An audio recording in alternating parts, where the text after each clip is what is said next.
दूर फिरंगी को करने की सबने मन में ठानी थी। चमक उठी सन 57 में वह तलवार पुरानी थी। बुंदेले हर बोलो के मुंह से सुनी हमने कहानी थी। खूब लड़ी मर्दानी वह तो झांसी वाली रानी थी। रानी लक्ष्मीबाई भारत की सबसे बहादुर और सबसे ताकतवर बेटी थी। अपनी झांसी और आज़ादी के लिए वे अपनी अंतिम श्वास तक लड़ी और मरने के बाद भी जिसने अंग्रेज सरकार को अपने शरीर को छूने भी नहीं दिया, वे झांसी वाली रानी थी। रानी लक्ष्मीबाई का जन्म वाराणसी में हुआ था। उनके पिता का नाम मोरोपंत और माता का नाम भगीरथी बाई था। रानी लक्ष्मीबाई का बचपन का नाम मणिकर्णिका था, लेकिन लोग उन्हें प्यार से मनु कहते थे। मनु जब 4 साल की थी तब उनकी माता भगीरथी बाई की मौत हो गई। मनु के पिता ने माँ और बाप दोनों का काम किया और उसे बहुत ज़्यादा लाड़ प्यार से बड़ा किया। उसे माँ की कभी कमी महसूस नहीं होने दी। मनु के बचपन में नाना साहब उनके दोस्त हुआ करते थे। नाना साहब मनु से 10 साल बड़े थे, लेकिन कहते हैं ना कि दोस्ती उम्र और जाति नहीं देखती है। मनु से 10 साल बड़े होने के बाद भी मनु और नाना साहब की दोस्ती बहुत गहरी थी। उन दोनों के साथ एक और लड़का था जिसका नाम तात्या टोपे था। वे सब दोस्त मिलकर साथ खेलते थे और साथ युद्ध अभ्यास भी करते थे और युद्ध प्रतियोगिताओं में भाग भी लिया करते थे। कहा जाता है कि रानी लक्ष्मीबाई ने जब पहली आज़ादी की लड़ाई लड़ी थी तब तात्या टोपे और नाना साहेब ने कंधे से कंधा मिलाकर उनका साथ दिया था। 14 साल की छोटी सी उम्र में रानी लक्ष्मीबाई की शादी झांसी के महाराजा गंगाधर राव के साथ कर दी गई। उन्हें एक पुत्र का जन्म भी हुआ, लेकिन जन्म के 4 महीने के बाद एक बीमारी के कारण उसकी मौत हो गई। अंग्रेज सरकार के समय पर जब कोई राजा की कोई संतान न हो तो उसका राज्य अंग्रेज सरकार के अधिकार में चला जाता था। अपने राज्य को बचाने के लिए महाराजा गंगाधर राव ने एक बच्चे को गोद लिया और उसका नाम दामोदर रखा गया। लेकिन बच्चे के नामकरण के अगले दिन ही महाराजा गंगाधर राव की मौत हो गई। अपनी खुद की संतान न होने के कारण रानी लक्ष्मीबाई को अंग्रेज सरकार ने झांसी छोड़ देने का आदेश दिया।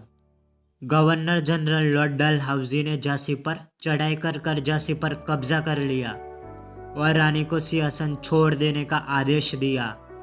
लेकिन रानी लक्ष्मीबाई ने फैसला कर लिया था कि वह अपनी झांसी अंग्रेजों को नहीं देगी।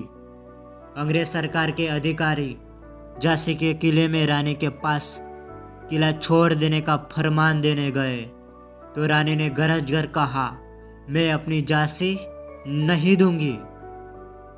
अंग्रेज सेना झांसी पर कब्जा करने के लिए आगे बढ़ी तो रानी लक्ष्मीबाई युद्ध के मैदान में कूद पड़ी और उनकी सेना ने अंग्रेजों को आगे बढ़ने से रोक दिया। 2 हफ्तों तक रानी लक्ष्मीबाई और अंग्रेज सेना के बीच लड़ाई चलती रही। अंग्रेज सेना को पीछे हटना पड़ा, लेकिन अंग्रेज सुधरने वाले नहीं थे। वे बार बार दोगुनी ताकत के साथ वापस लड़ाई करने आ जाते थे।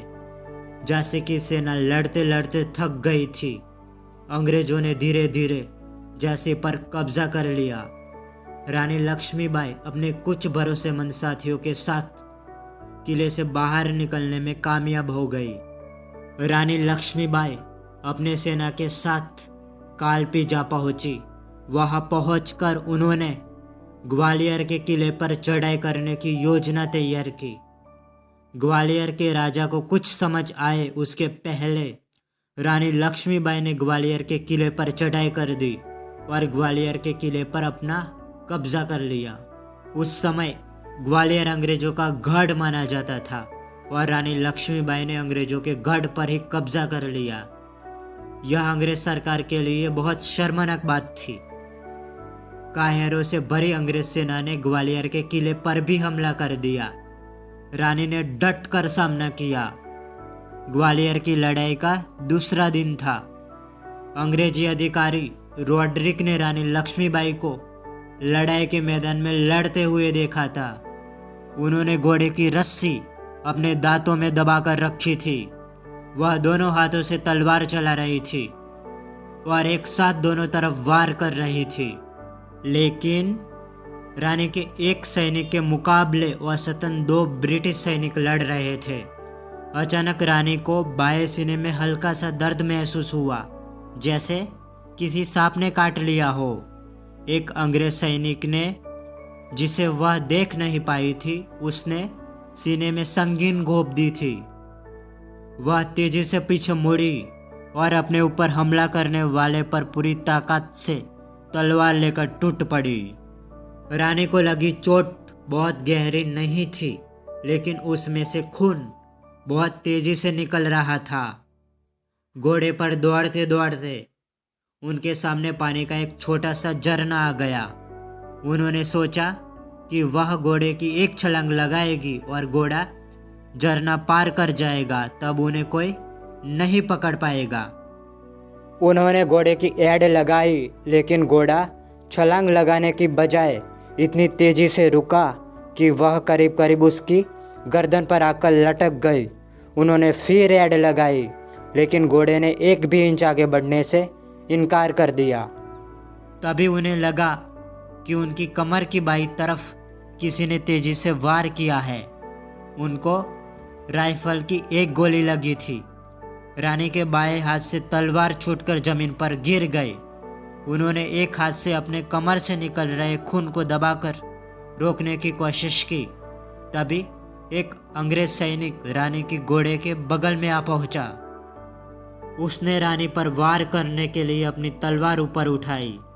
रानी ने भी उसका वार रोकने के लिए अपने दाहिने हाथ में पकड़ी हुई तलवार ऊपर उठाई। अंग्रेज की तलवार रानी के सिर पर इतनी तेजी से लगी कि रानी का सिर फट गया और उसमें से निकल रहे खून से वे लगभग अंधी हो गई। रानी ने अपनी पूरी ताकत लगाकर अंग्रेज सैनिक पर जवाबी वार किया, लेकिन वह सिर्फ उसके कंधे को ही घायल कर पाई। रानी घोड़े से नीचे गिर गई। तभी उनका एक सैनिक अपने घोड़े से नीचे कूदा और उन्हें उठाकर पास के मंदिर में ले गया। रानी तब तक जीवित थी। रानी बहुत गंभीर हालत में थी। वो धीरे धीरे अपना होश खो रही थी।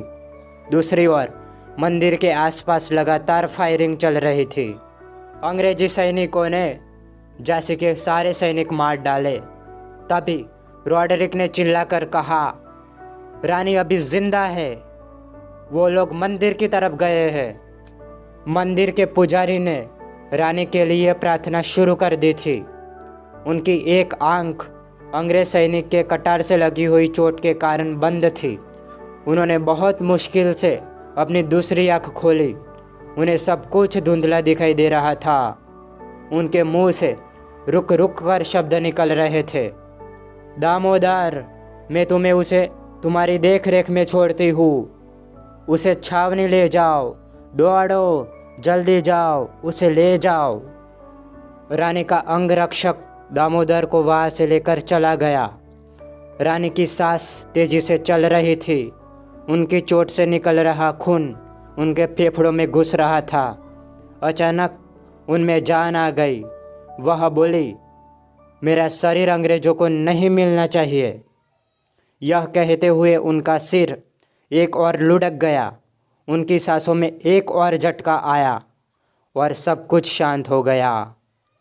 रानी लक्ष्मीबाई ने अपने प्राण त्याग दिए थे।